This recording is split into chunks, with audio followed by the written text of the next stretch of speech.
de enero del año 2022.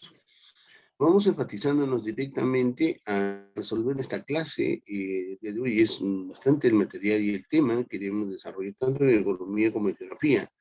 En economía vamos a aprender del mercado, sobre la actitud de que el comportamiento de la oferta y la demanda, de las curvas, ¿no? Del exceso de oferta, exceso de demanda. En geografía vamos a aprender básicamente nuestro relieve peruano, qué es lo que tienen tanto en la costa, en la zona andina y en la zona de la selva. Evidentemente vamos a hacer de manera muy ágil para poder terminar en tiempo prudente las clases, ¿no? ¿Ok?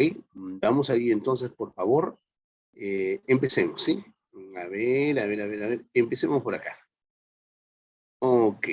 A ver, ya está. Entonces, esto es lo que vamos a hacer el día de hoy en el curso de geografía. Bueno, veamos acá. Entonces, vamos a hacer el tema de hoy. Recuerda que estamos en el año 2022 y el nombre del año es Año del Fortalecimiento y de la Soberanía Nacional. Esto estipuló el Estado a través de, obviamente, las normas legales publicadas en el Diario Oficial del Peruano, y se establece el nombre del año. La semana anterior, cuando nosotros nos conectamos, había todavía o las primeras clases cuando nos conectamos, había una incertidumbre en el nombre del año, no se sabía. A la siguiente clase era Año de Fortalecimiento de la Soberanía, ¿no? Y no se entendía todavía bien el ordenamiento jurídico, pero ya se estableció finalmente qué es esto, ¿no? Año de Fortalecimiento de la Soberanía Nacional. El tema son los modelos de mercado. Entonces, cuando nosotros nos ponemos a pensar qué es un modelo, entonces imaginamos prudentemente, tal vez, no sé, por ahí alguien puede decir modelo, bueno, imagina una señorita o un joven apuesto que salga en la televisión, más o menos, ¿no? Pero te das cuenta que es de repente una forma, un prototipo, un tipo de presentación, ¿no? Y sin duda, un modelo es la abstracción, es una muestra de la realidad. Y entonces, en ese aspecto, nosotros vamos a mostrar parte de la realidad que se cumple, obviamente, dentro de la economía. Y si hablamos de mercado, tú sabes que en el mercado existen dos elementos esenciales: los que venden y obviamente los que compran. Entonces, la existencia de estos dos elementos es muy fundamental porque uno depende del otro. Si hay vendedores, porque hay compradores. Y si hay compradores, porque existen vendedores, ¿cierto? Pero sabes que ninguno va a tener la intención de repente de protagonizar en el mercado. Va a haber cierta forma de relación entre el que compra y el que vende. Eso es el mercado. Y lo único que van a hacer es intercambiar, ¿no? Productos o bienes por bienes. Profesor, no le entiendo, eso es el trueque. No, bienes me refiero cuando hay objetos, servicios que van a satisfacer necesidades. Y la recompensa de eso es otro bien que se conoce con el dinero, ¿no? Entonces va a haber un flujo entre los productos y el dinero, ¿no? Yo recibo productos y yo doy dinero como recompensa, ¿cierto? Y si yo estoy, por ejemplo, en el mercado también y soy una persona que quiere elaborar, voy a trabajar en la empresa. Entonces, yo le voy a otorgar mis servicios como persona, mi trabajo, y voy a tener una recompensa monetaria que es mi salario, ¿cierto? Bueno, sin duda, si hablamos de modelos de mercado, vamos a entender entonces los conceptos básicos del modelo de mercado. Correcto. Hemos hablado de compradores, hemos hablado de vendedores hace ratito nada más. Primero vamos a colocar acá algunos detalles esenciales, ¿sí? Y los prefijos esenciales. Mono significa uno, obvio. Dúo, dos. Oligo son pocos o algunos, ¿correcto? Los prefijos, ¿no? Sufijos es al final del nombre, ¿cierto? Poli, vendedor o ofertante. Sonio, comprador o demandante. Cuando yo termino una expresión en sonio, entonces se refiere a un comprador o a un demandante. Si digo polio, ¿no? Entonces es un vendedor o ofertante, ¿ok? Si hablo de un concepto bilateral, es obviamente de una igualdad, una semejanza o una simetría del número de compradores y el número de vendedores. Si yo le hablo de un mercado, por ejemplo, atomizado, un mercado bilateral es cuando hay un número de vendedores semejante al número de compradores. Un mercado atomizado es de cuando existen muchos vendedores y compradores. el mercado está atomizado, ¿no? Es como el mercado central, ¿no? No sé si alguna vez has visto, por lo menos por televisión, donde hay mucha gente por las calles y muchos compradores, muchos vendedores, ¿no? Entonces, eso es una atomización del mercado, por ejemplo. ¿Ok? Entonces, en estos conceptos de modelo de mercado, vamos a hablar de varios, ¿no? Mira, estos elementos acá, del prefijo, sufijo, están acá, por ejemplo, es mono es uno, ¿no? ¿Uno qué? Un vendedor, ¿ves? Un vendedor, ¿cierto? Un vendedor, un solo vendedor. Y habrá muchos compradores. Monopsonio es al revés, ¿no? Polio y acá sonio. La palabra sonio es realmente el comportamiento inverso al polio, ¿correcto? ¿Ve? Por ejemplo, acá cambiamos nada más, ¿no? Muchos y uno, ¿ves? Muchos vendedores, pocos compradores o un comprador, ¿cierto? Yo digo duopolio, dos. ¿Dos qué? Dos vendedores, muchos compradores. Duopsonio cambia, ¿ves? La intención cambia, ¿cierto? ¿Ves? Así como el caso anterior, cambió, ¿ves? ¿Te das cuenta? Ya está. Oligopolio, pocos, muchos. Oligopsonio, al revés, cambió, ¿cierto? Comportamiento inverso. Monopolio bilateral 1-1. Duopolio bilateral 2-2. Oligopolio bilateral pocos, pocos. Es justamente lo que hemos hablado sobre el comportamiento bilateral del mercado, ¿cierto? Muy bien, estos son semejantes, estos son iguales, ¿ok? ¿Sí? Y cuando hablamos de competencia monopolista, hablamos muchos, muchos, y competencia perfecta, muchos, muchos. Ahora, tú entenderás de que todavía no entramos al concepto, estamos simplemente hablando de prefijos y sufijos, ¿no? Estamos entrando al concepto, ¿no? Entonces, si hablamos en ese sentido, en el mercado va a tratar de siempre haber alguien que pretenda dominar el mercado. No es un comportamiento muy natural en el hombre, ¿no? Que alguien que quiera dominar, ¿cierto? En los seres vivos existe esa condición. Entonces, en el mercado también existe monopolio. Mono es uno, ¿cierto? Polio va a haber obviamente muchos o pocos vendedores. Es un solo, mono es uno, un solo vendedor, ¿ve? Un solo vendedor. Será el que pone el precio del mercado y establecerá obviamente una conducta de competencia. No existe otra persona, otra empresa que quiera competir. Mono es uno, es el único en el mercado. Él pone el precio, él empieza a dominar el mercado, ¿cierto? Ya, entonces acá podemos colocar, mira, competencia monopolista. Si hablas de competencia es porque hay pocos vendedores, ¿no? No hay uno, hay pocos vendedores. Y van a fijar el precio de acuerdo a una voluntad. Existirá diferencia de precios, obviamente, ¿no? O de repente un acuerdo de precios y distorsionan el mercado. El oligopsonio también es un comportamiento totalmente diferente, es el poder del mercado que lo tienen pocas empresas, ¿correcto?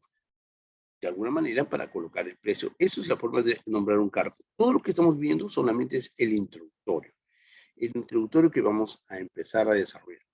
Fíjese usted, hace rato hemos hablado de atomicidad. ¿Qué es atomicidad? Muchos vendedores y muchos compradores, como el caso del mercado central más o menos, ¿no?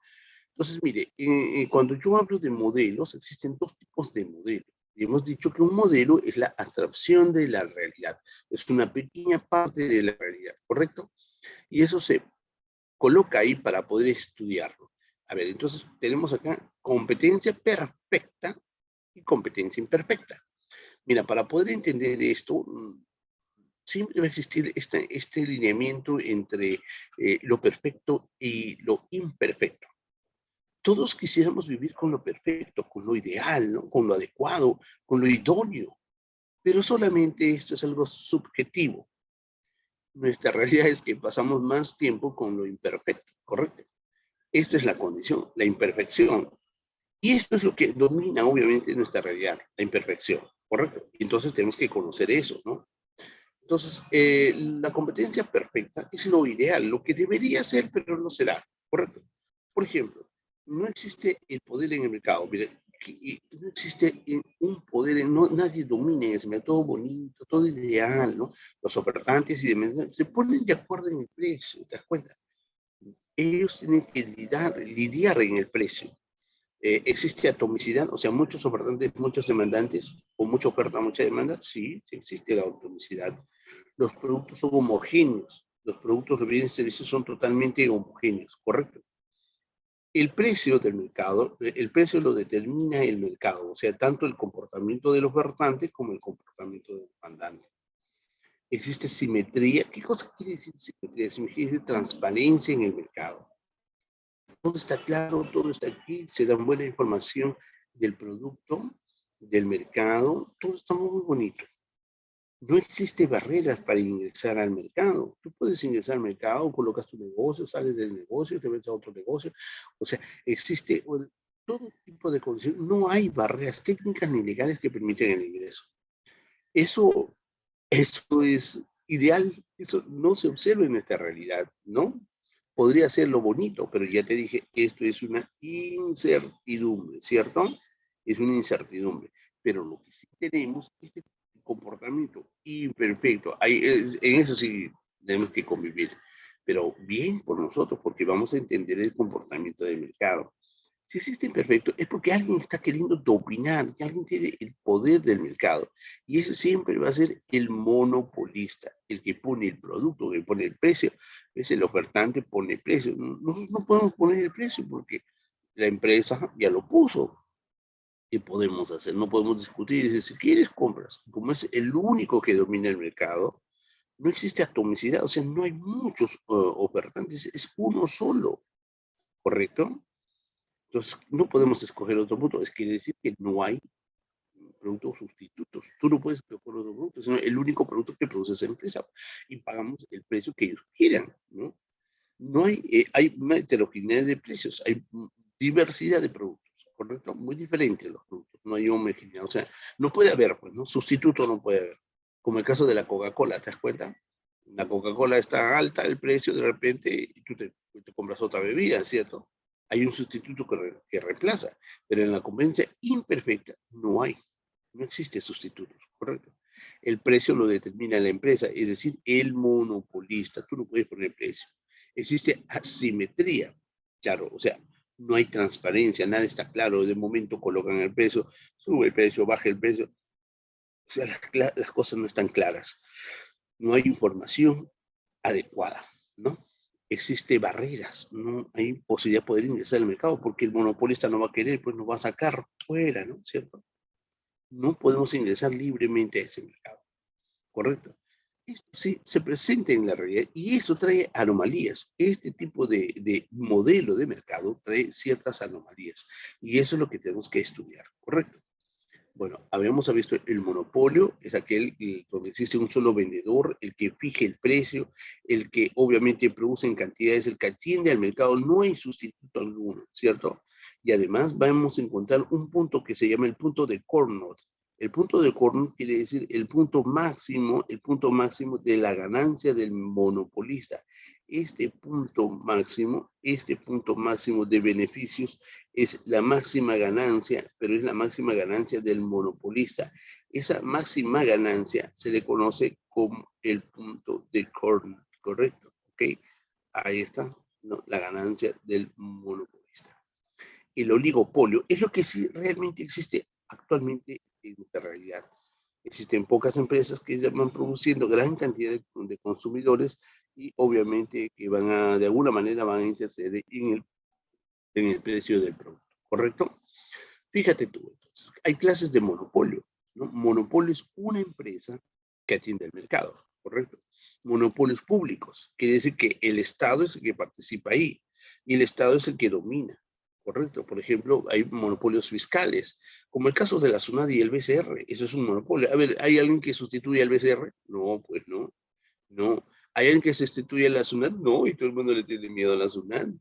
Entonces, estas instituciones van a promover ingresos o rentas para el Estado, ¿correcto? ¿Ves? Eso es un monopolio fiscal. No hay sustituto de ellos, ¿cierto? Ese es un monopolio público, pero de criterio netamente fiscal. Un monopolio público que pertenece al Estado, como hemos dicho, el protagonista es el Estado, entonces viene a ser económicos y sociales.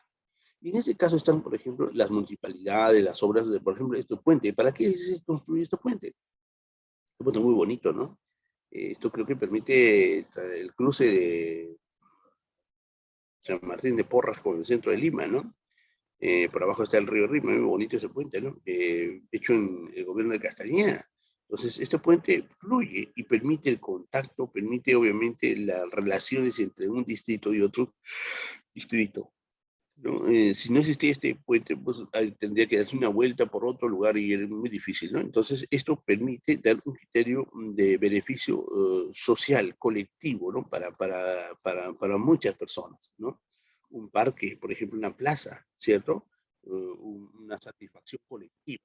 Eso es un enfoque económico y social. La Municipalidad de Lima son monopolios netamente socioeconómicos o económico-social, ¿correcto? Ahora vienen los monopolios privados, ya no tiene nada que ver el Estado, esto pertenece obviamente a personas privadas, ¿no? Hay, por ejemplo, monopolios legales, monopolios naturales y monopolios de coalición. Los legales son, por ejemplo, Telefónica, Antamina, son empresas únicas. No hay otra empresa que pueda sustituir a Antamina y a Telefónica, ¿no?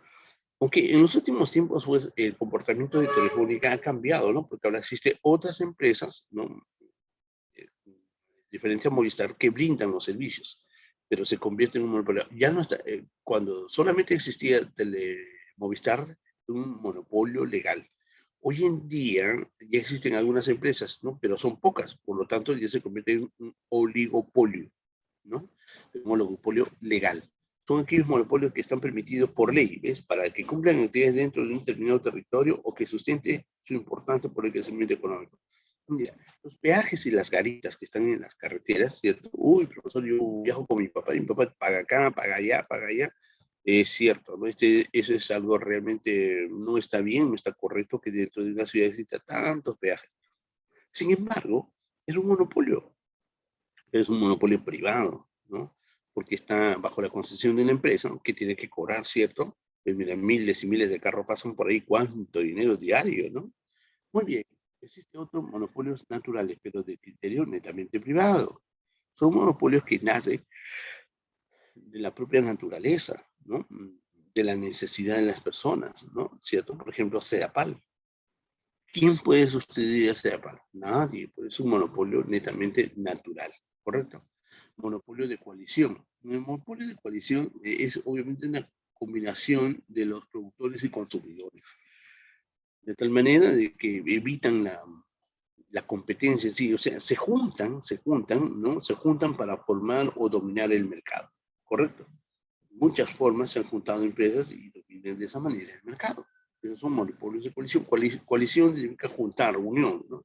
Entonces, las empresas se han unido y han formado un monopolio, como el caso de las farmacias, ¿no?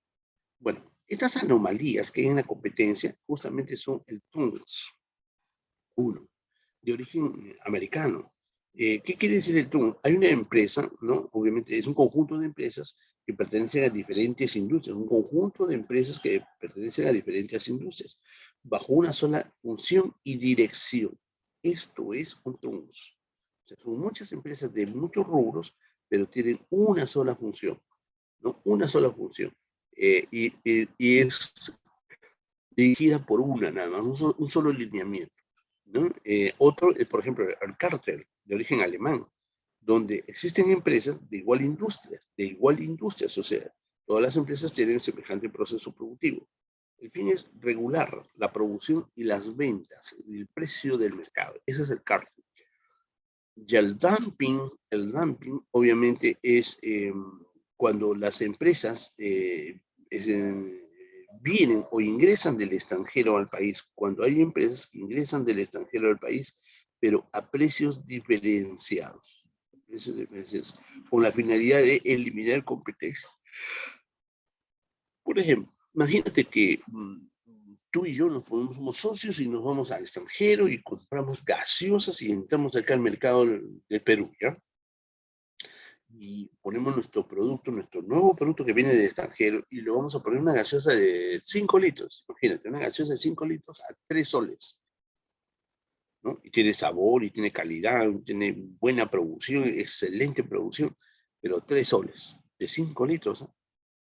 Oye, yo te aseguro que en menos de un mes eliminamos la competencia, ¿sí o no? Claro, te estoy diciendo que tiene obviamente garantías, ¿no? Tiene buen proceso productivo, tenemos una buena marca, buen registro, buen sabor, buena presentación. Realmente no tiene nada que diferenciarse de las demás, pero sí entró con precio bajo. Por lo tanto, ese es el dumping. Algunos lo conocen como un negocio totalmente desleal, ¿no? Porque bajan el precio, ingresas al mercado, eso está mal. Pero existe el RING, de origen netamente americano, que habla de propósito del enfrentamiento de las empresas en el mercado. Esta es la competencia, empiezan a pelearse, ¿no? Incluso antes existía que cada empresa tenía su personal de protección, ¿no? Armados y se enfrentaban a otras empresas y había ese tipo de choques, ¿no? Violentos. El pool es otro tipo de comportamiento imperfecto de monopolio, mejor dicho, ¿no? El pool de origen americano es cuando existe netamente el control de precios en el mercado. Esa es la condición. Hay que controlar el mercado y ese es el pool, ¿correcto? Es un grupo de empresas, no son una, son varias. Corner, ¿no? Son monopolios que acorralan, arrinconan a los competidores hasta destruir. Y el holding es una industria, es un conjunto de empresas que lo que hacen es solamente adquirir netamente acciones. Pero o sea, que en el holding existe una empresa que va tratando de comprar acciones de otras empresas, ¿no? Con el propósito de dominar el mercado, se convierte en una zona inmensa, ¿no? Ok, esas son las anomalías de la competencia imperfecta, ¿correcto? Muy bien, ahora vamos a tener la necesidad de la demanda y de la oferta. Pero si existe demanda-oferta, hay un punto de equilibrio, ¿cierto? Muy bien, estas son las líneas que de alguna manera nos han enseñado cuál es el comportamiento del mercado, ¿ok? ¿Qué es una demanda? Cuando hablamos de demanda, hablamos obviamente de comprar. Esto es una demanda, ¿no? Y el comportamiento es cuando las personas compran. ¿Tú compras? Sí. ¿De verdad que compras? Sí. ¿Eres buen comprador? Sí. Exigente, profesor, ¿no? Cuando hablamos de demanda, hablamos netamente del propósito de comprar, ¿cierto? O sea, adquirir productos, comprar. Ay, Dios mío, comprar. Entonces, ¿sí? ¿Qué es la demanda entonces? Es la cantidad, ¿no? Son las diferentes cantidades de bienes y servicios, ¿no? De bienes y servicios que los demandantes, o sea, los que necesitamos, o sea, es decir, los consumidores, están dispuestos a demandar o básicamente a comprar a un determinado precio en un tiempo determinado. ¿Por qué decimos un tiempo determinado? Porque obviamente los precios no son siempre lo mismo, no duran para siempre, ¿no? ¿Cierto? Si tú sales y te quieres comprar un jugo, por ejemplo, señora, un vaso de jugo, sí, ¿cuál es el precio? 6 soles. Sí, yo compraba un sol, señora, qué posible. Y ya subió todo. ¿Te das cuenta? El precio nunca queda perenne, tiene que variar con el tiempo, ¿cierto? Entonces, la demanda es aquella cantidad de productos que el consumidor adquiere a un determinado precio, en un tiempo determinado. ¿Sí? ¿Y cuáles son los elementos y factores que depende del hecho de comprar un producto? O sea, ¿tú por qué podrías comprar un producto? ¿Te has hecho la pregunta? ¿Cuáles son las razones para que eh, obviamente el consumidor compre? O sea, ¿cuál es su comportamiento del consumidor? ¿Cuál es el comportamiento del consumidor? Para que tome una decisión de comprar productos de acuerdo a sus necesidades, obviamente. Ah, hay muchas razones. Por ejemplo, el precio del bien, el precio del producto que nos llama la intención de poder comprar un producto, el precio del bien complementario, el precio del bien sustituto, el precio del ingreso del consumidor, los gustos y preferencias, las modas, ¿no? Tal vez otras razones más. ¿Cuáles son las razones por qué una persona o un consumidor compra, ¿no? O demanda, mejor dicho? Fíjate tú, puede haber muchas razones. Entonces, lo que yo me voy a ayudar ahora de colocar una función general de demanda. ¿Qué es la función general de demanda? Es una expresión netamente matemática, ¿no? Así, pero dice mucho. Mira, acá dice cantidades a demandar de un producto. ¿Entiendes la idea? Cantidades a demandar de un producto. Por ejemplo, cuántos panes me voy a comprar? Porque demandar es comprar, pues, ¿no? ¿Cuántos panes? Q es de cuántos, ¿no? ¿Cuántos panes me voy a comprar hoy? ¿Cuántos ¿cuánto voy a comprar de panes? X va a ser panes. Si X son papayas, ¿cuánto voy a comprar de papayas? ¿Ves? ¿Cuánto vamos a comprar, adquirir de naranjas? ¿Cuántas entradas vamos a comprar? ¿Cierto? Entonces, ¿ves? Eso se llama cantidad demandada. La cantidad demandada de un producto está en función de varios factores, ¿correcto? Varios factores. El primer factor es el precio, ¿cierto? Dice, uy, qué bonito. ¿Y cuánto cuesta? ¿Ves? El precio. Otra razón, el precio del bien complementario. Dice, me encanta esa camisa. Dice, sí, ¿y con qué? Bueno, es un terno, ¿no? ¿Ves? ¿Y cuánto estará el terno? Uy, no, está carísimo. No, yo no lo compro, ¿ves? Entonces, ¿te das cuenta? Son precios del bien complementario, ¿no? Precios del bien sustituto, ¿no? ¿Cierto? ¿Cuánto cuesta la Coca-Cola? La Coca-Cola está a 3,50 soles. Y la PVC, 2,50 soles. Uy, qué bien, me compro eso, ¿no? Esos son los precios del bien sustituto. Los gustos y preferencias, claro, ¿no? Claro está, ¿no? Tú compras o demandas de acuerdo a los gustos que tienes, ¿no? Y el ingreso del consumidor. El ingreso del consumidor. Y justamente todo esto, todas estas siglas tienen su propia definición, ¿cierto? Muy bien, eso es lo que estamos haciendo. Entonces, profesor, las cantidades que voy a demandar de un producto va a depender del precio del producto, del precio de los bienes complementarios, del precio del bien sustituto, los gustos y preferencias y, obviamente, el ingreso del consumidor. ¿Cierto? Sí. Pero no son muchas variables. Sí, además te falta la moda, falta otros factores, ¿no? Sí, claro, son infinidad de factores. Pero ¿sabes qué? Se hace muy difícil entender cuando una persona quiere comprar cuántas cantidades de producto debe comprar. Entonces se hace muy difícil, ¿no? Ah, claro que sí, sí, eso es cierto, ¿no? La Inca Cola logró muchas ventas encima de la Coca-Cola. Eso es un comportamiento que es muy atípico, ¿no? Entonces, fue el único lugar en el mundo donde la Coca-Cola fue destruida. Y no más, todavía, mira, más que ese ejemplo, ¿no? La cola real, o sea, AG, hoy en día ñaños, ¿no? Este, eh,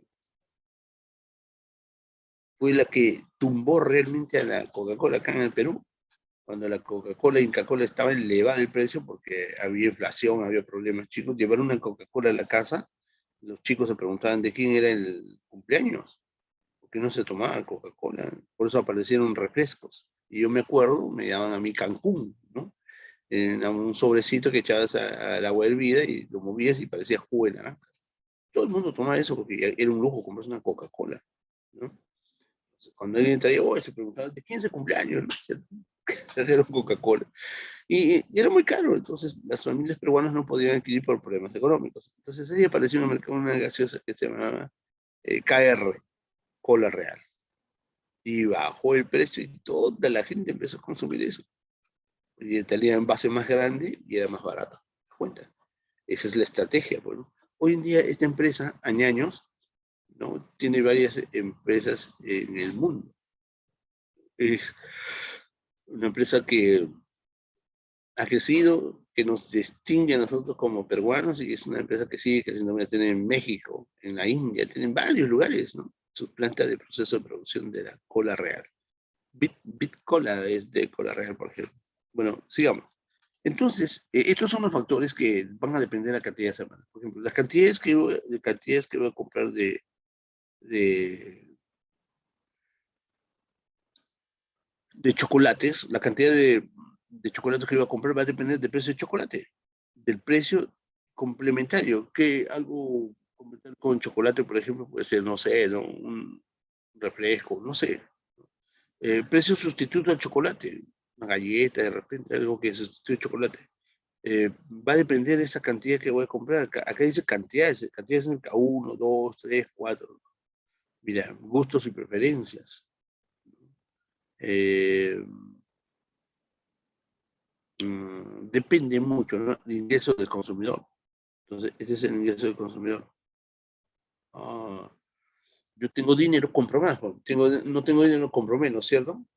Ya. Entonces, como se hace muy difícil el comportamiento, entonces aplicamos obviamente esto, ¿no? Aplicamos esto.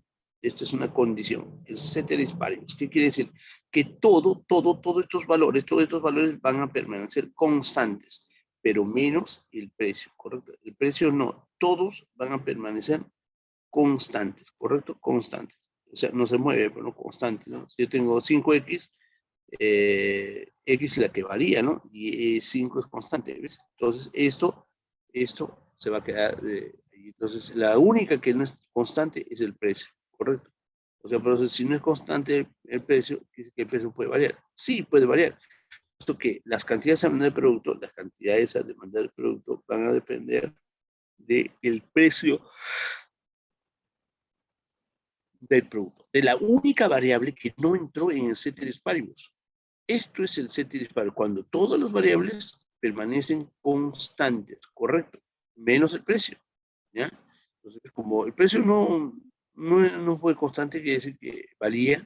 Entonces, las cantidades que voy a demandar del producto va en función, obviamente,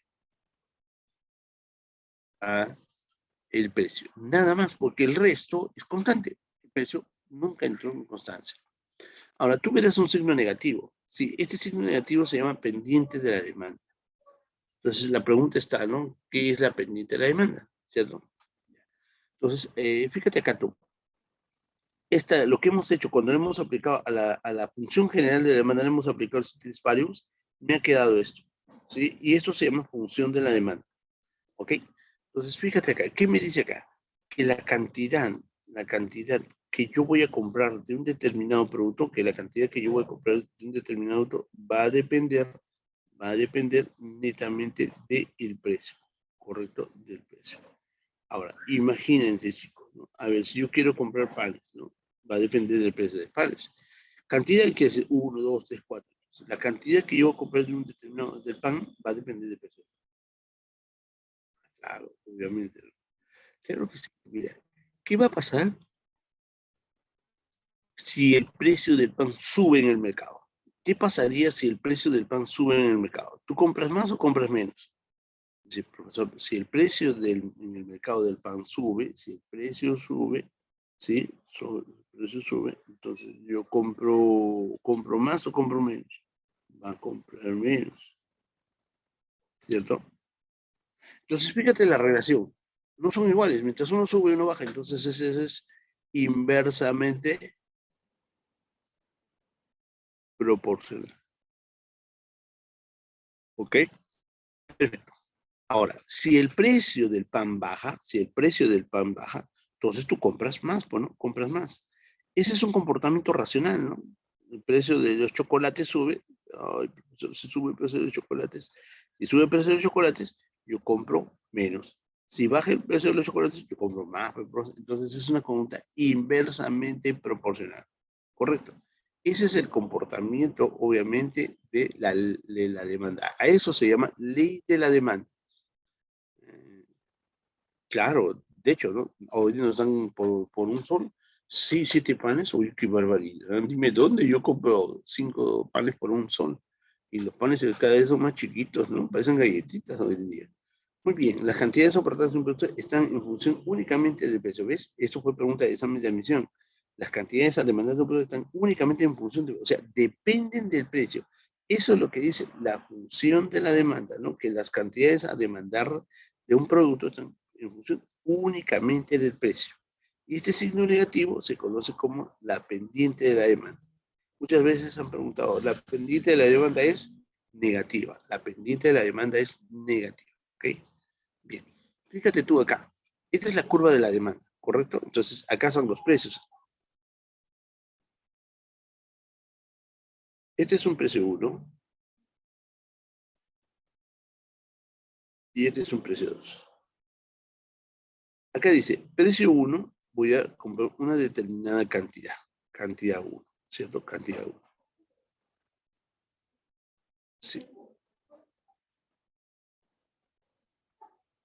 Sube el precio del producto, yo compro menos. ¿Te das cuenta? Baja. Compro 2. Compra 2. Así. Bajó. ¿También? Aumenta el precio, bajó la cantidad de demanda. ¿Te das cuenta? ¿No? Aumenta el precio, baja la cantidad de demanda. Ese es obviamente un comportamiento, ¿correcto? Ahora, además, como hay muchas, acá existen muchos puntos. Este es un punto 1 y este es un punto 2. Pero una curva se determina por miles de puntos.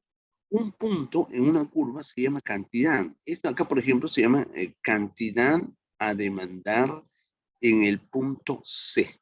Cantidad a demandar en el punto C. Acá existe cantidad a demandar en el punto B, ¿correcto? ¿Sí? Y este punto quiere decir que hay un determinado precio y una determinada cantidad. Pero como hay miles de puntos, mira, cantidad 1, cantidad 2, cantidad 3, puntito por puntito, puntito por puntito, sumo todos los puntos, me da toda la curva, ¿cierto?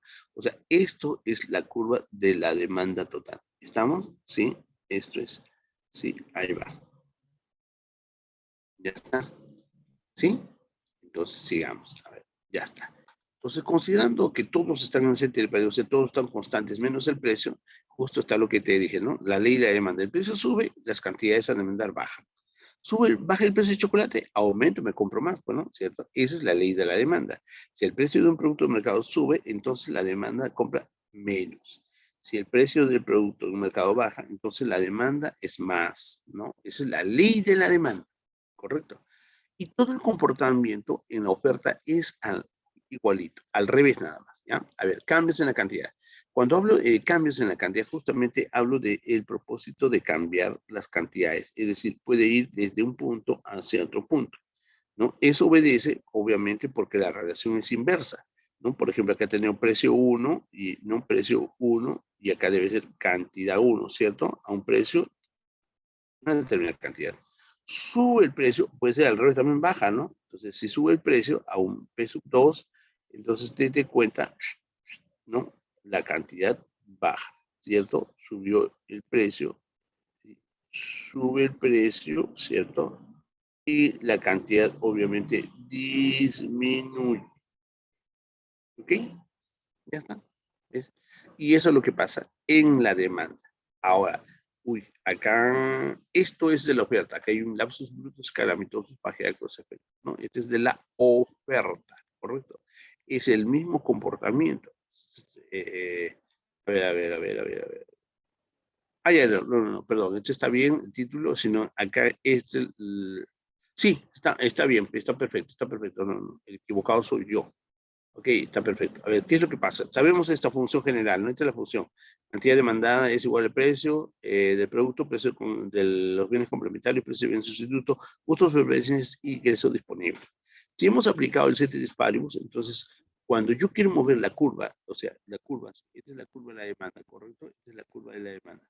Si yo quiero mover la curva a la derecha, ¿correcto? Por alguna razón debe ocurrir, pero también la curva puede ser hacia la izquierda, ¿correcto? Así, ¿no? Entonces, si yo tengo, por ejemplo, si es demanda 1, ¿no? Demanda 1 es curva número 1, ahora viene la curva número 2, ¿cierto? Ahí va. O al revés, ¿no? Acá tengo demanda 1 y acá demanda 2, ¿sí? Ya. Entonces, ¿qué es lo que pasa? Si la curva, si hay algo a favor del consumidor, la curva va a la derecha. Si va en contra del consumidor, la curva va a la izquierda. ¿A favor de dónde, profesor? Acá, en estos elementos que entraron en ceteris paribus, menos el precio. Ya hemos visto que el precio mueve cantidades, ¿no? Menos acá. Si esto pasa, entonces, obviamente, si hay un desplazamiento a favor, la curva a la derecha, ¿correcto? En contra, la curva a la izquierda. ¿Está bien? Por ejemplo, si a mí me aumentan los ingresos, ¿eso es bueno para mí o es malo para mí? Muy bueno, por eso usted puede comprar varias cosas. Pues mi curva va a la derecha. Muy verdad, ¿no? Aumenta la demanda. Acá está, ¿ves? Aumentó la demanda. Y si ya no me deja de gustar, ya no quiero ese producto, ya no me satisface, no me gusta, ya dejó de gustarme, ¿no? Como suele ocurrir, ¿no? Es algo en contra para mí, ¿no? Entonces, esa nota que ya no me deja, la curva va a la izquierda. ¿Viste eso? ¿No? Continuamos. A eso me refería, ¿no? Entonces, la curva a la derecha o la curva a la izquierda. Si es algo a favor del consumidor, curva a la derecha. Si en contra, curva a la izquierda. Y solamente se hace el análisis acá. Por ejemplo, ¿no? Ya hemos hecho gustos, precio. Ahora, por ejemplo, los precios del bien complementario.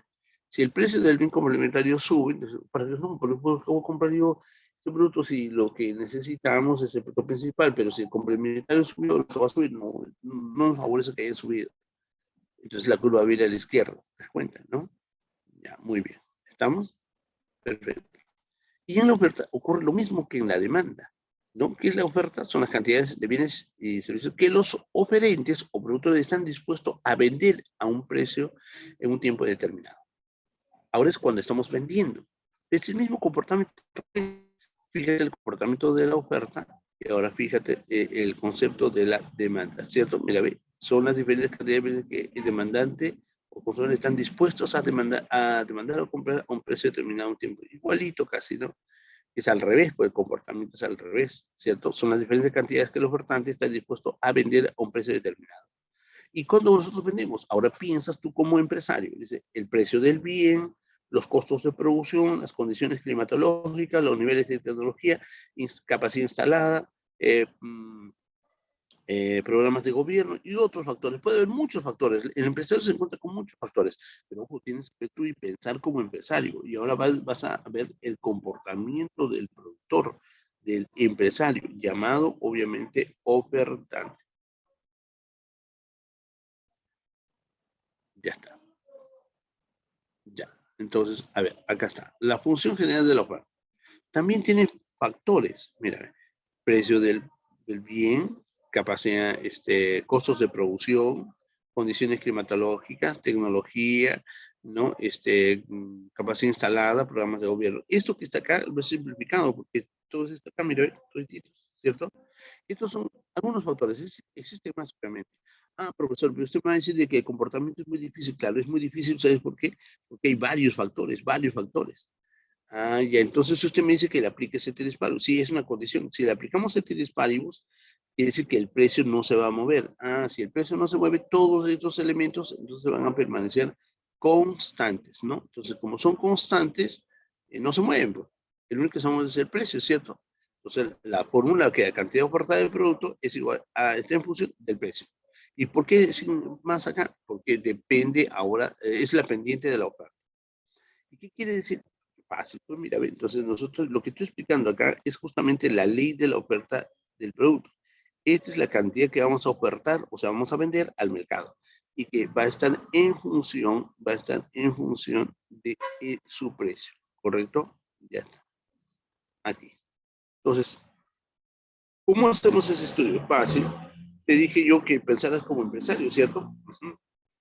Entonces, si tú piensas como empresario, tú dices, vas a vender productos al mercado, fíjate, estamos vendiendo, no sé qué vendemos, tortas, ¿ya? Entonces, a ver, el precio de nuestra torta está subiendo en el mercado. Sube el precio de nuestra torta. Yo te hago una pregunta, ¿tú vendes más o compras, vendes menos? Si el precio, si la torta que produzco sube de precio, vendo más, pero claro, pues porque se quiere ganar, ¿cierto? Sí, vendo más. Ahí el comportamiento es directamente proporcional, ¿cierto? Uno sube, el otro sube. No es como la demanda, es al revés. Claro, son comportamientos inversos, pues, ¿no? Tú compras, el otro vende. Si tú estás en el mercado y el precio de la torta, tus tortas están bajando de precio, por alguna razón están bajando de precio, ¿tú vendes más o vendes menos? Uy, profesor, vendo menos porque no voy a perder. Claro, pues vendes menos. Es directamente proporcional. Esto es la ley de la demanda. Y justamente, ¿no? Es la ley de demanda que ya dentro de poco lo vamos a ver. La curva de la oferta es esta. Dice que la cantidad de ofertada está en función del precio. Sí, esta es la curva de la oferta, en la que indica a un determinado precio vamos a vender una determinada cantidad.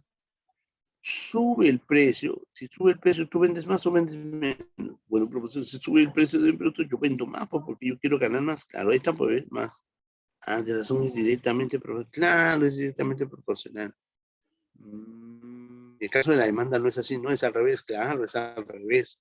Entonces, acá cada puntito, por ejemplo, es cantidad ofertada, porque la curva es al revés, ¿no? Del producto, ¿no? En este caso, en el punto B, ¿cierto? Pero acá usted dijo que tiene miles de puntos, claro, con miles de puntos se hace la curva. Entonces, mira, cantidad ofertada en el punto 1, en este primer punto. Cantidad ofertada en el punto 2, otro segundo punto 2. Cantidad ofertada en el punto 3, hasta llegar hasta el infinito, hasta acá.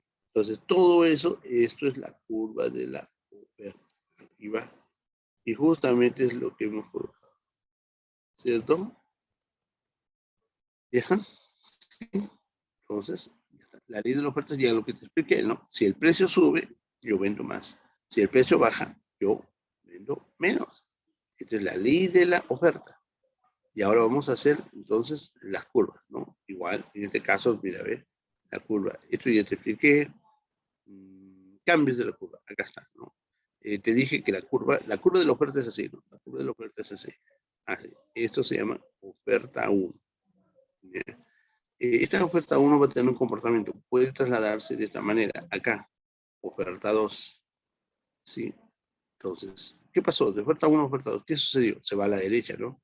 Entonces, cuando en ceteris paribus, el precio, ellos son constantes, ¿no? Ellos están constantes, están en ceteris paribus.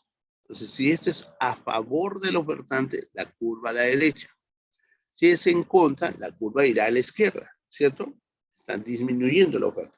Por ejemplo, a ver, viene programas de gobierno. Aumentaron los programas de gobierno para las empresas. Entonces, yo tengo mi empresa, se aumentan los programas del gobierno, más impuestos. ¿Eso es a favor o en mi contra? Más impuestos. En mi contra va. Si es en mi contra, la oferta va a la izquierda. ¿Correcto? Va a la izquierda. Ahora dice, el gobierno acaba de decretar que van a bajar los impuestos. Van a bajar los... Uy, eso me favorece. Ah, entonces la oferta a la derecha. Las costos de producción. Aumentan los costos de producción. ¿A favor o en contra? Aumentaron, yo tengo que gastar más. Es en contra. Curva a la izquierda. Bajaron los precios de los costos de producción. Curva a la derecha, ¿viste? ¿No? A favor, a la derecha. En contra, a la izquierda. ¿Ok? Sigamos. ¿Ves? Acá está el comportamiento de la oferta a la derecha, el comportamiento a la izquierda, ¿no? Sí. Ya está. Oiga, pero todo esto lo que hemos hecho en la demanda y en la oferta, acá está igualito, mira el concepto, igualito, solamente si es de demanda, hablo del demandante o consumidor, si es de oferta, ofertante o productor, ¿no?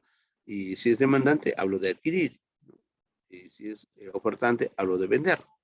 Muy bien, dice, acá está toda la fórmula general, acá también, acá le apliqué el ceteris paribus y quedó, esto se llama función de la demanda, esto se llama función de la oferta. Como ambos están en función del precio, es lógico, ¿no? Todos están en función del precio, el precio tiene que mover. Entonces, ese produce el mercado. ¿Cuándo se da el mercado? Mira, la curva de la demanda, chicos, la curva de la demanda es esta. Esta es la curva de la demanda. Bien, ahí está. Esa es la curva de la demanda. Y la curva de la oferta, así. OX, acá va. OX, y este también. ¿Está bien? Esa es la curva. Y el punto que está acá, ese punto te están hablando del precio. En este caso se llama precio de equilibrio. Este puntito, que le voy a poner el punto E, es el lugar donde se ha producido el mercado. Es el punto de encuentro, en este punto, de demandantes, ¿no? De demandantes y ofertantes, ¿no? Con diferentes productos utilizando en tiempos, ¿cierto? Perfecto. O sea, el punto de encuentro es el mercado. Está la cantidad de demanda, la curva de la demanda, curva de la oferta. Función de demanda, función de oferta. Y acá hemos colocado la ecuación lineal de la demanda, ¿no? ¿Ves? La cantidad de demanda está en función del precio. La cantidad de demanda está en función del proceso. ¿Son igualitos? Sí, son opuestos. Pero ojo, ve, signo negativo, curva hacia abajo. Positivo, curva hacia arriba. Positivo es la oferta. Negativo es la demanda. Ya, profesor. ¿Dónde se cruzan? Y ahorita se van a cruzar. Esta es una ecuación de la demanda que se te presenta y es de la oferta. Son albergues de demanda menos por la pendiente, más por la pendiente. Entonces vamos a cruzar. Esta es la curva de demanda y acá está dando datos, ¿no? A este precio, esta cantidad, 6 acá. Muy bien. Acá, oferta, igualito, ¿ves? Precio, etc. Está varias formas. Entonces, ¿qué hacemos? Esto lo he trasladado acá, ¿cierto? Está la demanda, está la oferta, ¿ves? Entonces, las curvas igualito. Entonces, ¿qué va a pasar? Vamos a ver dónde se van a cruzar. En el cantidad 8, acá, ¿cierto? Cantidad 8, acá está cantidad 8. Precio 3, acá, en este punto, no, claro, este es el punto. Cantidad 8, acá, cantidad 8, acá.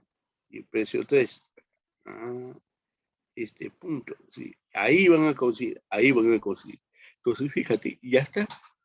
Ya consiguieron ahí, ¿ves? Ya está. Sí, profesor, sí. Y cuando está abajo de demanda, esta es cantidad demandada y este es el precio de equilibrio, cantidad de equilibrio. ¿Ya está? Y este punto E indica que la cantidad demandada en el punto E es obviamente semejante, congruente, ¿no? Semejante, congruente a la cantidad ofertada en el punto E. ¿Sí? Correcto. Muy bien. Ya está. Ya está. Y aquí hay puntos y arriba también hay puntos. Entonces, eso es lo que voy a hacer. Mira, de la demanda puse un punto acá. Ya, ¿qué pasa acá? Mira, este puntito se llama cantidad demandada, así, cantidad, porque estoy en la demanda, pues, ¿no? Cantidad demandada, ¿sí? Ya está. Ahora, este puntito se llama cantidad ofertada, ¿cierto? Porque estoy en la oferta. Ahora, tengo una pregunta, a ver. De 4, acá es 0, 4, 6, ¿no? De 0, 6, ¿sí? Claro. 4, 6, ya. Ahora, ¿cuál es mayor? Y en cantidad ofertada. 4, 10. 10 es mayor, pero claro. Quiere decir que esto, las cantidades ofertadas son mayores a las cantidades demandadas. Cantidades ofertadas son mayores a las cantidades de mercado. Por ejemplo, este segmento acá y el segmento más grande es esto. Cantidad ofertada es mayor acá. O sea, todo lo que pasa acá, todo lo que hay acá es un excedente de oferta, porque la cantidad ofertada es mayor. Este es excedente de oferta. Si hay excedente de oferta, hay muchos productos. Si hay muchos productos, los precios van a tender a bajar. Por eso, ¿ves? Acá el precio está bajando, ¿ves? Baja, ¿no? Y ahí se produce el mercado. Eso se llama excedente de oferta. Excedente de oferta, ¿no? ¿Ya? Excedente de oferta. Muy bien. Ya que hemos hecho hacia arriba, ahora hacemos hacia abajo. Pues mira, hacia abajo, baja. Bajamos. Este punto se llama cantidad ofertada, porque estoy en la curva de la oferta, ¿no? Cantidad ofertada. Y este punto se llama cantidad demandada. Ahora, si yo te pregunto cuál es mayor, tú me dirás, profesor, fácil. La cantidad demandada es todo esto, entonces la cantidad demandada es mayor a la cantidad ofertada. Claro que sí. Y estamos acá abajo. ¿Qué hay acá abajo? Exceso de demanda, porque es mayor. Bueno, hay escasez en el mercado. Entonces, eso es lo que pasa. Arriba es, fíjate, arriba es exceso de oferta, mucha oferta, ¿no? Los precios van a bajar. Acá exceso de demanda. Todo el mundo quiere comprar, pero hay escasez, pues. Porque todo el mundo quiere comprar y ahí porque hay escasez. El precio del producto, si se encuentra, es alto. ¿Ves? Los precios tienden a subir, ¿no? Muy bien. Y eso es obviamente todo. Todo. Muy bien, correcto, correcto. Espero hayan entendido, ¿sí? Entonces vamos a las respuestas que tenemos por acá. A ver, vamos chicos, vamos. Ayúdame. Acá va. ¿No? Modelos de demanda, oferta y desequilibrio. Acá está, justo es lo que hemos hecho. Uno, dice, el oligopolio es un caso real que se da en estos momentos, es la estructura de mercado que se caracteriza a ver, la existencia de barreras y entradas de gran número de empresas de productos de un mismo bien. Existencia de barreras podría ser, de entrada, gran número de empresas que producen un mismo bien. No todos producen bien. Pero si hay varias empresas, todos producen precios totalmente diferentes, el sustituto también, ¿no? Muy bien, a ver, no existen barreras de entrada no existen barreras a la entrada. Un pequeño número de empresas que produce bienes distintos. Podría ser, ¿no? Pero bienes distintos, ¿no? Bien, siguiente. Existen barreras de entrada. Correcto, existen barreras de entrada, ¿cierto? Un pequeño número de empresas. Correcto, pequeño número de empresas. Se produce un mismo bien. Correcto, ¿no? Y o un bien diferenciado. Creo que esta es la más acertada, ¿cierto? Parece ser hasta ahora la más acertada. Existe barreras con gran número de, no, con gran número de empresas, no, pues, ¿no? Entonces ya no sería oligopolio, ¿no? Desarrolla un nivel de mercado competitivo, no. Entonces esta es la respuesta, ¿cierto? Muy bien, correcto. Ahí va. ¿No? Vamos a la pregunta 2, dice así. Características del mercado de competencia perfecta. Ya te dije, todo está bonito, todo ideal. Los agentes de mercado influyen sobre el precio. No. Eso no pasa en la competencia perfecta. Hay pocos oferentes y pocos demandantes. No. Los agentes de mercado no influyen en el precio. Ahí está, ¿ves? Los agentes de mercado no influyen en el precio. Esto sería cierto. Ajá, ya está. Pero según la ley de demanda, hemos hecho ley de demanda, chicos, ¿no? Se demanda más cantidad de un bien cuando demandamos más cantidad de demanda, queremos comprar más. ¿Cuándo qué? Cuando aumenta el precio, no. Cuando disminuye el precio, claro, ¿no? Si disminuye el precio, compramos más, ¿no es cierto?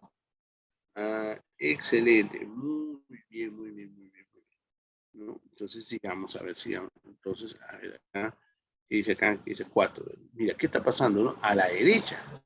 ¿Y qué ha pasado a la derecha? Dice este gráfico, ya, a ver, ¿qué hacemos ahora? No, con ese precio y cantidades, ¿no? ¿Qué pasó acá? Dice, ¿no? ¿Qué pasó acá?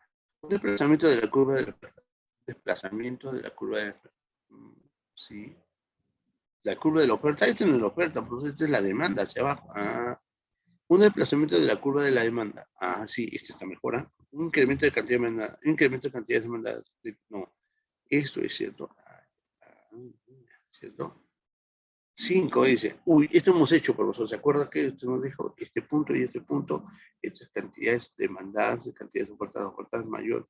Acá existe mayor oferta, o sea, exceso de oferta. Claro. ¿Cuál es? ¿Cuál es? ¿Cuál es? Exceso de oferta, ¿cierto? Sí. Así, ¿no? Y la 6 sería la 6 que dice. El exceso de oferta, o sea, hablando de esto, ¿no? ¿Qué dice? ¿Qué dice? ¿Significa la oferta y la demanda sean iguales? No. Que la cantidad demandada de los consumidores es menor que el stock ofrecido por los vendedores. Que la cantidad demandada de los consumidores es menor al stock ofrecido por los vendedores. ¿Está bien o no? ¿Ves? Acá, oferta, demanda. Acá hay un montón de oferta. O sea, el precio tiene que bajar bastante, muchos productos, ¿no? A ver acá. ¿El exceso de oferta significa que la oferta y la demanda son igual? No. ¿Que la cantidad demandada de los consumidores es menor al stock ofrecido? Claro, pues, ¿no? Hay muchos productos. Stock quiere decir un montón de productos ahí. Ah, ya, es esto, ¿cierto? ¿Sí? Ok. Ya. Viene la domicilio. Todo está relacionado, obviamente, a lo que hemos hecho, ¿cierto? Ahí tienen sus claves. Perfecto, chicos. Muy bien, correcto. Ahora nos vamos a geografía. Rápido, rápido, rápido, ¿cierto? Espero que hayan captado la idea, ¿sí? Acá tengo argumentaje. Muy bien, chicos. Ya vamos entonces, ya. Vamos a ver el otro curso, y el otro curso es un poco de tiempo tenemos, ¿no? Uy, ¿qué pasó? ¿Qué pasó? Acá está. A ver, vamos a hacer el curso de terapia. Y habíamos hecho conocer un poquito el relieve del Perú, ¿no? ¿A quién le gusta conocer al Perú, cierto? Al relieve territorio peruano. Y sabemos que existe costa, sierra y selva, ¿no? Y la costa. ¿Entonces es la costa? Uy, sí, profesor. Pero ya vivo años acá. Yo nací en la selva, profesor, pero vivo años. Entonces un limeño más amorrero, ¿no? Oiga, y esta es la cosa, profesor, se contaminó el mar, ¿no? Sí.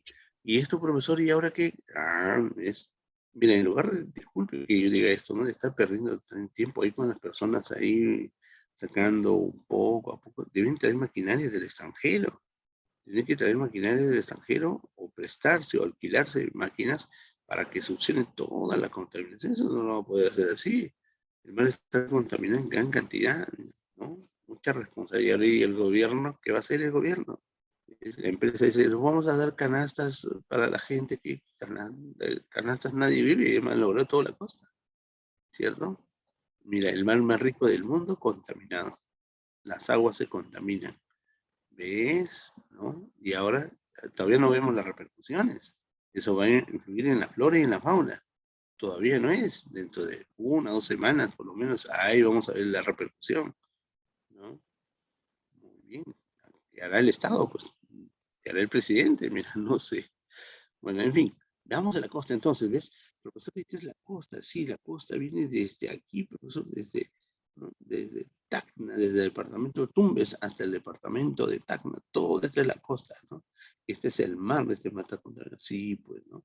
La soberanía es 200 millas, ¿no? Pero esta es la franja costera. ¿Qué cosa hay acá, profesor? es desierto todo, ¿verdad?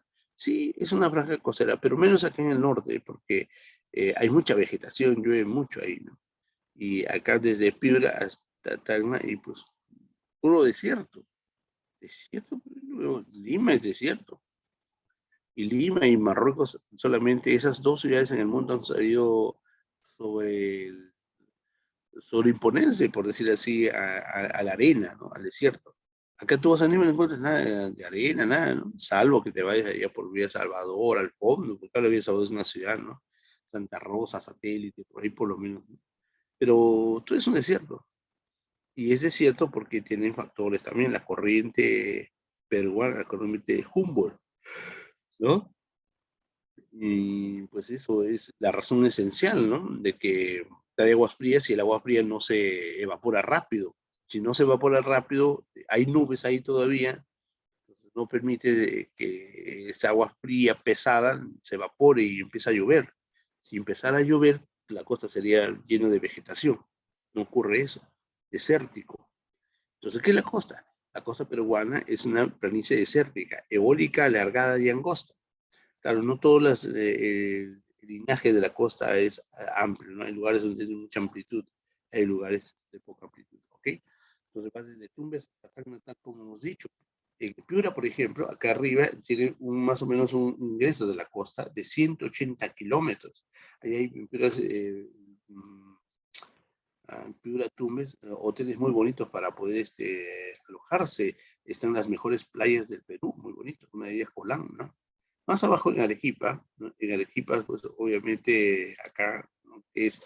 Que tiene la costa más, el litoral más extenso del Perú, y a su ladito Moquegua, ¿no? Eh, el litoral menos extenso, ¿no? Entonces en Arequipa hay como 5 kilómetros de costa nada más, ¿no? O sea, no es muy amplia, 5 kilómetros. Y acá en Lima tenemos como 15 kilómetros, ¿no? Muy bien, esa es la costa. ¿Okay? Entonces, la costa está separada por tres paréntesis, la costa norte, costa centro y costa sur. Los climas son diversos. Acá te había dicho, ¿ves? En la costa norte es cálido por la presencia de la corriente del Niño. Y acá es todo, en esto es semitropical. ¿Por qué? Porque el mar del agua es frío, ¿no? Y eso es favorable también para la riqueza geológica, ¿no? Muy bien, esos tres sectores. ¿Y qué hay en la costa, profesor? Hay unidades geomorfológicas. Por ejemplo, están los valles. Valles, sí, desde las alturas de la cordillera de los Andes hacia el mar, ¿no? O sea, desde acá, los Andes vienen hacia acá, hacia el mar, se van los ríos, pero aquí hay montañas y van a atravesar la costa, ¿cierto? Entonces nos van a dejar un relieve muy bonito, es la montaña, y, como un descanso, ¿verdad? ¿Ves? Una falda y descanso. Y esto es un valle. Entonces en el Perú hay alrededor de 53 valles, y cada valle tiene un río, así como estás viendo acá, ¿no? Acá hay un río, ¿ves? Y este río sirve obviamente para poder alimentar a los relieves de la costa, ¿sí? Fíjate tú, estos valles de la costa, este es un valle, mira, todo esto verde es un valle, ¿no? Se desliza así, ¿no? Esos valles tienen una forma cónica, se les conoce como conos de eyección, ¿ya? Conos de eyección. En el examen de admisión a la UNI hablaban de esto, y justamente son los conos de eyección, ¿no? Entonces van desde el este hacia el oeste, es decir, ¿no? Van del oeste hacia el este, ¿no? Son de forma transversal, ¿correcto? O sea, se van hacia el Océano Pacífico, ¿ok? Entonces, en el Perú hay alrededor de 53 valles, y estos valles tienen sus ríos, hay aproximadamente 53 ríos, ¿no? Bueno, están sobre la cordillera de los Andes y se les conoce como andinos costeros. ¿Okay? Los ríos que pasan por ahí, porque todo valle tiene un río. Si hay 53 valles, hay 53 ríos. Todo río que pasa por ahí se llaman andinos costeros. Muy bien, ya tenemos la primera, los valles, ¿no? Y valles muy importantes tenemos, por ejemplo, el Valle de la Chira, que es el valle más productivo que se encuentra en Piura, el Valle de la Chira, ¿cierto? Ahí se producen los limones más grandes y más ácidos del mundo, muy inmensos, ¿no? Y con eso se hace pues, el ceviche más rico del país. Nos tenemos el Valle de Majes, que está en Arequipa, qué linda tierra, Majes, ¿no? Y Arequipa, hermosísimo Arequipa, por donde vayas, ¿cierto? El más poblado, justamente el Valle de Rima, ¿no? Acá en Lima. ¿Te acuerdas cuando llegaron los españoles? Querían poner la capital ahí en el Valle de Rímac, porque habían encontrado un lugar muy bonito, muy cálido, árboles, ¿no? Antes de eso estaban en Jauja, ¿no? Y los emisarios españoles dicen, no, no, no, ¿sabe qué? Acá en Lima hemos encontrado, acá muy cerca hemos encontrado, y le llamaron el Valle de Rímac, muy cerca a la ciudad, muy cerca al mar, para que lleven los productos, todo lo que se llevaron de acá, ¿no? Bueno, el valle más al norte es Tumbes, el valle más al sur es Caplina, ¿cierto? Hay otros valles también, como Lambayeque, está Requí, Lambayeque, Saña, está en el departamento de Lambayeque. El departamento de Ancash está Saña, Ñepeña, Casma y Guarmí. En el departamento de Ica está Chincha, Ica, Pisco, Río Grande, ¿no? Palpa, Nazca. En el departamento de Arequipa está Acarí, Yauca, Ocoña, Camaná, Sihuas, Pilca y Tambo, ¿no? Este Tambo es muy interesante porque hay un río muy importante por ahí. Ahora, esos son los valles. Entonces, mira, has visto tú el valle, ¿no? El valle, mira, una zona que viene en las alturas, va descansando y ahí encuentra el río, ¿cierto? Pues es altamente productivos, ¿no? ¿Cierto? Mira, ahora quítale el río. Si tú le quitas el río, se convierte en una pampa. Ya no hay río, ¿cierto? Pero es importante porque el río antiguamente se filtró y el terreno se vuelve altamente productivo, ¿correcto? ¿Ves? Su suelo tiene gran potencial agrícola, pero falta agua. Pero como falta agua, hay obras de irrigación. Desde la costa se han hecho obras de irrigación que llevan canales de agua. Por ejemplo, la pampa más extensa es la pampa de Olmo, que está en Lambayeque. La pampa más al norte, o sea, boreal, es Hospital, en Tumbes. La pampa más al sur es Ité, en Tacna, correcto. Y tenemos muchas pampas. La pampa en la Libertad de Chao, Moche, Chicama y Virú. La pampa en Ancash, Casma y Peña, Chimbote. La pampa en Piura, Morropón. En Ica tenemos las pampas de Villacuri, Ñoco, Hoja Redonda, ¿cierto? Y así hasta tal. Esas son las pampas. Ahora, cuando hemos dicho, ¿no? Como no hay agua, hacen obras de irrigación. Estos son los canales que llevan el agua, el conducto del agua. ¿Ves? Y mira, este tipo uy, profesor, de verdad, ¿no? Qué bonito. Sí, muchos de estos productos se llevan al extranjero, ¿no? Las obras de irrigación Chavimochi en La Libertad. Estas son obras de irrigación. Chinecas en Ancas. Pasto Grande en Moquegua. Majes, La Joya y Siguas en Arequipa. Imperial en Cañete y Olmos en Lambayeque. Por si acaso, Olmos es la pampa más extensa que existe en el Perú, ¿correcto? Muy bien. Bien. Sigamos. Desierto, bueno, tú sabes, ya es una zona árida, seca, ¿no? Desértica. Y en los desiertos tenemos, pues, obviamente, extensiones totalmente estériles, ¿no? No hay vegetación, poca vegetación tal vez, ¿no?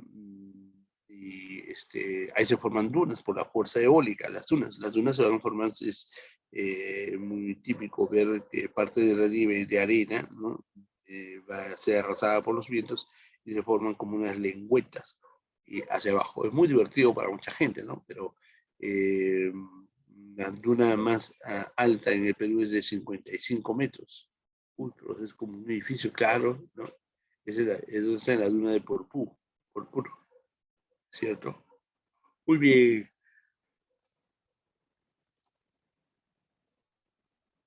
Y cuando hay así rocas en el desierto se llaman médanos. Entonces hay montículos de roca en el desierto, roca y arena, ¿no? El más conocido es de Pacasmayo en Lima, este cinturón de Pacasmayo, ¿no? Acá cerca de Lima. En Ica encontramos el único oasis que existe en América, se llama la Huacachina. ¿Conoces la Huacachina? Muy bonito, ¿cierto? Bien, entonces el desierto más grande es el desierto de Sechura, en Piura, que está en el departamento de Piura, o sea, de paso. El más boreal, es decir, más al norte, es el desierto de Morropón. El más austral, es decir, Tacna y Té. La duna más extensa, Purpur, y la duna más alta, Cerro Blanco y Ica, ¿no? Ahí hacen deporte, pues. Los tablazos. Los tablazos son elevaciones de terreno, así como estás viendo, ¿no? Como una tabla que se elevó, ¿cierto? Entonces, a lo largo de la costa existe esas unidades geomorfológicas. Una de ellas es la más importante, es Máncora, ¿no? Máncora es la más antigua y la más alta, ¿cierto? Está en Piura. Bueno, la verdad es que Máncora no tiene nada, pero se volvió muy popular y muy turística, ¿no? Bueno, ahí un poquito más allá se instalaron hoteles de primera línea. Uno de ellos está ahí, el complejo hotelero de el Royal de Cameron, ¿no? Muy bonito, es un hotel que tiene como 2 hectáreas, inmensa construcción, una piscina inmensa, tiene cine, tiene anfiteatro, tiene restaurantes, es un hotel, ¿no? Tiene playa, ¿no? Y bueno, uno puede alojarse ahí, muy bonito ese lugar, pero más no, se tiene que salir de, cuando uno va a Mango, no es tan divertido que digamos, hay que salir a otro lugar, a menos que solamente estés en el agua, pues, ¿no?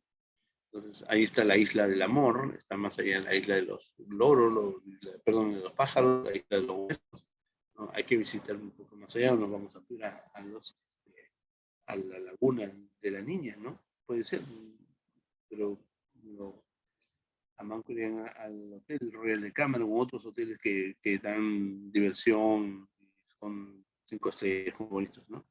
Bueno, los tablazos son zonas propicias de extracción de petróleo y gas. Eso es un tablazo. ¿Ok? Esto ha sido producido por el levantamiento de la hiperogénesis, ¿no? Que hay en los movimientos verticales que tiene la corteza, ¿no? Poco a poco se elevó, ¿sí? Ahora, mira, hay un levantamiento de 25 centímetros en el tablazo. Esto se eleva, pero cada 100 años, ¿no? Muy bien, arriba en el norte tenemos, por ejemplo, varios tablazos, robitos, negritos, lobitos, talarra, vestíbulo, ¿no? Esos son lugares de extracción de petróleo y de gas. Depresiones es un hundimiento, es como un hueco, sí, ¿no? ¿Ok?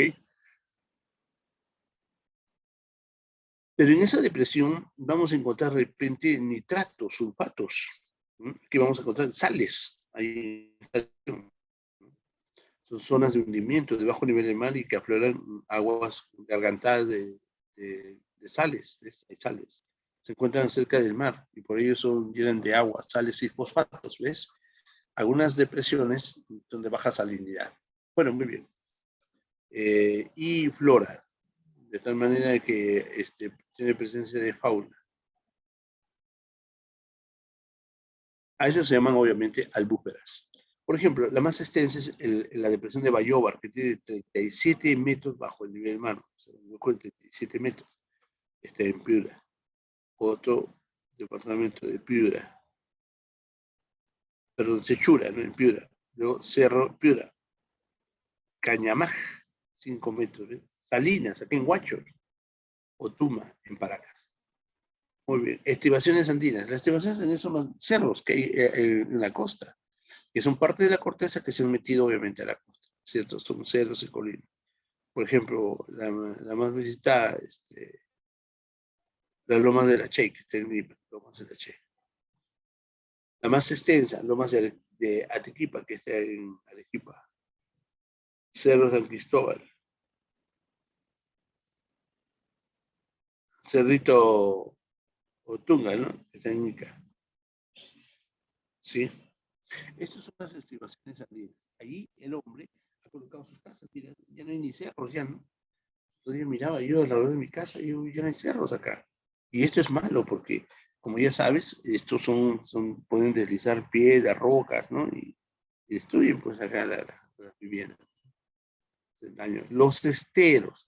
Los esteros son lugares que se ubican en el norte, sobre todo en Tumbes, que son zonas de pantanos, o sea, hay un río muy pantanosas y hay árboles. Estos árboles, eh, sus raíces quieren meterse al río, pues no están sumergidas, mira, ¿sabes? Y acá hay bastante fauna también, ¿no? Por ejemplo, aves, hay rochocos, hay cocodrilos, incluso hay un criadero de cocodrilos en Tumbes. Este árbol se llama el mangle, por lo tanto, como hay varios, se llaman manglares. ¿De dónde? De Tumbes. Es el único lugar donde existen los manglares de Tumbes, ¿sí? Gran cantidad de aves existe ahí, ¿no? Mira, ve, el pango, conchas negras, caballito de mar, etcétera, ¿cierto? Eh, los esteros más conocidos ves en el norte, Puerto Pizarro, por donde se extraen las conchas negras, que son, ¿Mm? ¿Ok? Muy bonito ese lugar, ¿no? Bien, Albúperas, ese es cerca al mar, mire, está el mar acá, y acá está como si fuera un lago, una laguna, ¿no? Cerca del mar, ¿no? Está lleno de totora, mira, ¿está viendo la totora aquí? Sí, ahí se hace deporte incluso, mira acá cómo aprovechan, ¿no? Los niños están, esta es la Albúpera, el mar está al fondo, ¿no? Ve, así puede ser extenso. Acá es agua salada, ¿no? Y son como si fueran lagunas. Una de las más conocidas es Medio Mundo, ¿no? Que está acá cerca, acá está Medio Mundo, ¿ves? ¿Cierto? Muy bonito el lugar, cerca a los Hare Krishna, ¿no? Bueno, es el relieve andino ahora, ¿no? El proceso de las costas, ¿no? Andino tiene pues la presencia del sistema geológico más importante del mundo. Uno de los puntos más notables de montañas es el Aconcagua, que está en Argentina, el volcán Ojos de Salado, que está en Chile, y el punto más alto, pero es Huascarán, ¿no? Mira, estamos hablando de los Andes, y acá está la cordillera de los Andes. Acá está el nudo de Pascua, el nudo de Pascua y el nudo de Vilcanota. Se divide en tres sectores. Esto se llama Andes del Norte, Andes del Centro y Andes del Sur. ¿Ok? Bien, existe tres cadenas: cadena occidental, pegada al océano, cadena central y cadena oriental, ¿cierto? Muy bien, los Andes del norte van desde la frontera con Ecuador hasta el nudo de Pasco. Los Andes del centro, del nudo de Pasco al nudo de Vilcanota. Los Andes del sur, del nudo de Vilcanota a la frontera con Chile. ¿Ok? Esa es la cordillera, acá está la cordillera, mira, ¿no? Entonces acá hay un montón de nevados y montañas muy bonitas, ¿no? Ahí están las cadenas occidentales, ahí tenemos las cadenas occidentales cerca al océano, ¿no? Cordillera Blanca en Ancas, Cordillera Negra que está al frente, Cordillera del Walwash que está ahí justamente en Ancas, ¿no? Cordillera Walwash, Cordillera Chila, que está en Arequipa abajo ya, ¿no? Cordillera Volcánica, eh, en Arequipa, que Neuquén, Arequipa, Moquegua y Tacna, ¿no? Esta es la cordillera volcánica. Se llama volcánica y barrosa esta parte, ¿no? Y la 8 se llama Carabaya o Palomani, ¿cierto? Carabaya o Palomani. Esa es la 8. Acá está, ¿no? Cordillera Carabaya. Muy bien, cordillera de Vilcanota, la número 6, si ya está en el centro. Muy bien, esas son las cordilleras. ¿Sí? Las montañas, bueno, ya empezamos ya, ¿no? ¿Qué unidades son unidades geomorfológicas? Son elevaciones desde la corteza, que tiene, que ha surgido obviamente por el movimiento de las placas y obviamente es elevado, ¿no? Hay montañas que pasan los 5.000 metros de altura. Por ejemplo, el Huascarán, que está en la Cordillera Blanca, en Ancash, 6.768 metros sobre el nivel del mar. El Yerupajá, que está en Hualhuash, Huánuco, 6.632. El Coropuna, que está en Chile-Arequipa, 6.425. El Ausangate, en Cusco. El Guandoy, en Ancash, ¿no? Volcanes, bueno, también los volcanes son un punto de la superficie donde ves pulsar netamente magma, ¿no? Ese es el volcán El Mystic, que es el volcán más hermoso del Perú, ¿cierto? En algún momento va a ser en erupción, ahorita está muerto, pero está temblando, ¿no? Hay movimientos que hace, la tiembla, ¿no? En el Perú existe alrededor de más o menos 407 volcanes, ¿correcto? Y de los cuales el que está activo es el Ubinas y el Sabancaya. El Ubinas está en Moquegua, ¿no? Ok. El Misti es el más hermoso, el más alto es Coropuna, en el equipo también, ¿no? Son los volcanes, ¿cierto? Muy bien, vamos. Además, el volcán Misti no está solo, porque acá existen dos otros volcanes, el Chachani y el Pichu Pichu, ¿no? Muy bien. Valles interandinos, así como hay en la costa, valles, acá también hay valles interandinos. En este caso tenemos, por ejemplo, el Valle de Cutervo, en Cajamarca, el Valle de Otusco, en La Libertad, el Valle de Ambo, en Huánuco, El valle del Urubamba es el valle sagrado de los incas, el valle del Urubamba, mira, ¿no? El valle del Mantaro es el más hermoso del mundo, el valle del Mantaro, ¿sí? Bien, a ver, los valles obviamente son movimientos sindicales que es por la formación de la sedimentación fluvial, ¿cierto? Bueno, estos valles son importantes porque permiten la agricultura y la ganadería, ¿ok? Mesetas, una meseta. Meseta del Collao es la más importante, la más extensa que existe. Ahí se produce ovinos, llamas y alpacas. Meseta de Pampagaleras, ¿cierto? Meseta de Castro y Reina, ¿no? Malcahuasi, Huaypay y Bombón, ¿cierto? Muy bien, excelente. Esas son las mesetas. Cañones. El cañón está viendo acá abajo, este es Arequipa, este es el río, mira, y este es el cañón más profundo del mundo, el Cotahuasi, y abajo está un río que se llama el río Ocoña, ¿no? Hay otro cañón, el cañón más profundo del mundo, el segundo cañón más profundo del mundo, el Colca, ¿no? Y el más, eh, es muy importante, ¿no? Porque el agua va erosionando, el río va erosionando, ¿no? Y el cañón del Colca, abajo tiene el río Colca, cañón del Pato, el cañón del Infernillo que está acá en Lima, ¿ok? Bien, pasos suaves, eso permite la conexión entre, por ejemplo, la costa y la sierra o la sierra y la selva, ¿cierto? Es muy importante porque permiten de alguna forma comunicarse. Arriba por Cuya, altitud 2137 metros sobre el nivel del mar, ¿viste? ¿No? Este es un paso. O sea, no hay la conexión de la montaña, sino hay, la elevación es menor, por eso se llama paso. Muy bien, muy bien. Y el paso es de origen glaciar. Nos vamos a la selva. ¿Y qué encontramos en la selva? Dos características, selva alta y selva baja. Selva alta es llamada también ardiente y caliente, selva baja, peces de agua dulce. ¿No? ¿Bien? ¿Y qué vamos a encontrar en la selva? Valles de hongos y grutas. Y en la selva baja, llanuras, terrazas, pilos y meandros. ¿Sí? ¿Ves? Acá estamos, de selva alta. ¿Qué tenemos? Valles longitudinales. Longitudinal se dice así porque es de norte a sur, ¿cierto? Así, norte a sur o viceversa, ¿no? Ahí va. Entonces, por ejemplo, uno de los más importantes es el Valle de Cusco, 15.000 Quillabamba, y la convención, aquí en Quillabamba se produce el cacao bien exquisito, bien rico, ¿no? Sí, el cacao. Sí, el cacao y el café. Valle Junín, acá justamente es el Valle de Chanchamayo, que es el valle cafetalero más importante del mundo. ¿Por qué? Porque se prepara el café más exquisito del planeta, chico. Premio internacional. Muchos años. También hay en el Valle de Puno, también se produce café, pero no como en Chanchamayo, es otra cosa, ¿no? En Tingomaría, es el Valle de Tingomaría, Mozón y Guayaga. El Valle de Guayaga, que está en Huánuco, que se extiende tremendamente. Es el Valle de Guayaga. ¿Por qué? Porque es el más peligroso del mundo. Porque ahí se concentra producción de hoja de coca. De están los narcoterroristas. Entonces, ese es el Valle de Guayaga, el más peligroso, ¿cierto? Bien, sigamos. Tenemos el pongo. El pongo básicamente es cuando en el relieve ha intervenido el agua, el río, y ha carcomido esta parte y presenta esto, ¿no? ¿Sí? Entonces se convierte en una garganta, ¿cierto?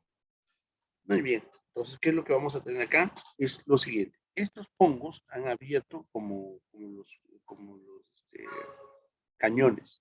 El hongo de Manseriche significa que él causa, el que causa pavor, ¿no? El pongo de Manseriche es que ha permitido el ingreso del río Marañón. Abajo está el río Marañón. El pongo de Aguirre, Guayaga. El pongo del Boquerón de Padre Abad, Guaitía. El pongo de Orellana, el río Ucayali. Y el pongo de Mainique es obviamente el río Urubamba, que es el río sagrado de los incas. ¿Correcto? Muy bien, ese es un pongo. Acá están los pongos, ¿no? Acá está Purín, Tambo, potencial hidráulico más importante. Ah, bueno, ¿qué es lo que sus características, ¿no? ¿Cierto? Eh, acá estaba el Urubamba, el Pongo de Meñique, ¿cierto? El Mantaro, Huancavelica. Esto pertenece a la central eléctrica de Santiago Turgos de Mayor. Muy bien, Pongo, Pongo. Esos son los Pongo B que permiten el salve Pongo de Rentema, Pongo de Manzariche, Pongo de Arrie, Pongo de Orellana, Tambo, ¿no? Mainique, Apulima. Estos son los Pongos. El Valle Sagrado, perdón, el Valle de Guayaga es el más extenso de la selva peruana, ¿no? Y muy oportuno para la producción de la palma aceite, la palma de aceite, aceitinera, ¿cierto? Muy bien, esos son los Pongos. Las cuevas y cavernas, mira esta cueva inmensa, ¿no? Había en Tarma, es una cueva que se llama, acá está la cueva del Huagapo, ¿ve? Acá está ubicada en la región de Tarma. Se considera hasta el momento que hay 2.847 metros de profundidad. Se considera hasta el momento. Lo que pasa es de que algunos presumen que tú ingresas acá y sales al Océano Atlántico. Es la caverna más extensa del mundo. Pero, ¿quién nos dice? Pues, ¿no? Que hay que investigar, ¿no?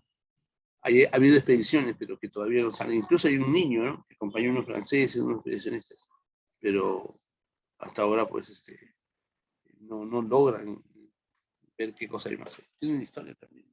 Bueno, tenemos el departamento del, las lechuzas y las pavas, la cadena de Huánuco y, obviamente, eso sería todo. Acá está, mira, esto es las cavernas, y acá abajo tenemos filos altos, las tingas y tahuampas. Mira, selva alta, selva baja. Filos altos, las tingas y tahuampas. ¿Ok? Esta es la prescripción, entonces mira lo que vamos a encontrar. En la selva baja aparecen los filos, ¿ves? Esta es de la selva baja ya, ¿no? Los filos. Selva alta, tingas y tahuampas.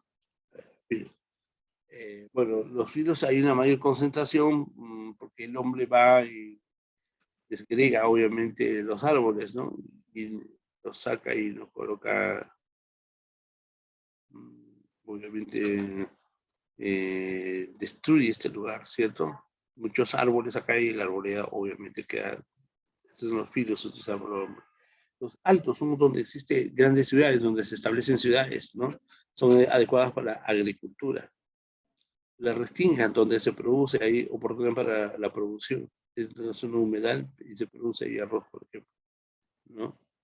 Las tahuampas, mira, son depresiones que se encuentran inundadas por ríos debido a las precipitaciones excesivas. Bueno, esas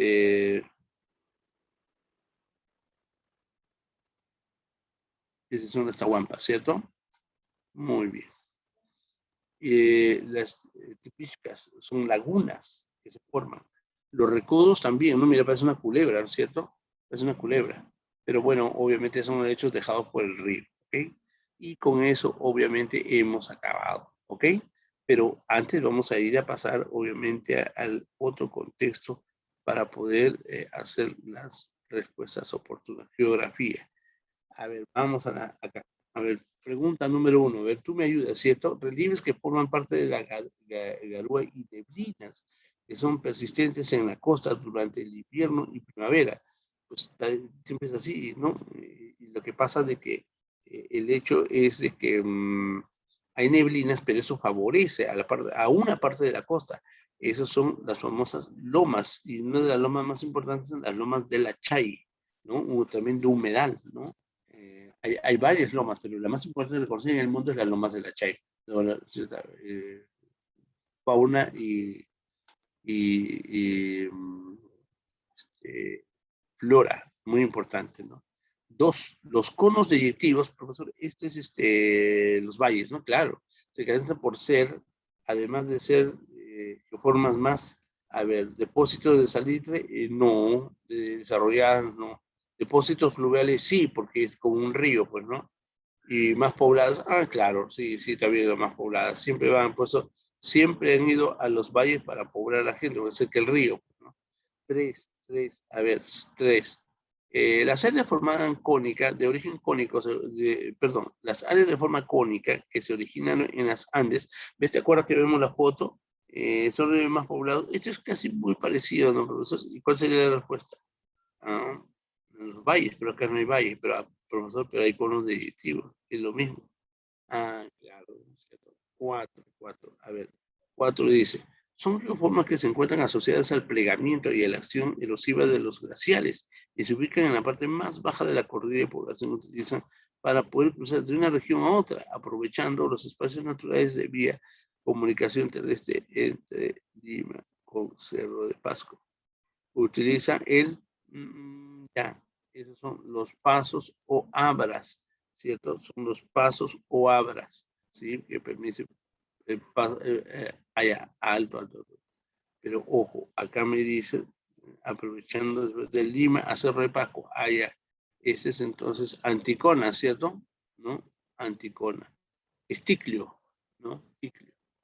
5. Según Ingemet, los volcanes más activos del territorio peruano en los últimos años son, bueno, ¿te acuerdas que te dije? ¿Cuáles serían? ¿Mm?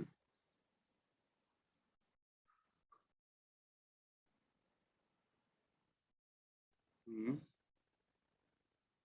Ubinas y el Sabancaya. Muy bien, Ubinas y el Sabancaya. Perfecto. Ahora, el valle más extenso, productivo de la selva alta, considerado el más peligroso del mundo, yo te lo dije, el más peligroso del mundo, ¿te acuerdas? Porque están los narcoterroristas, ¿no? ¿Cuál sería? Chanchamayo, no, no es Chanchamayo, no, de ninguna manera. Guayaga, claro, Guayaga, este es el valle más peligroso, ¿cierto?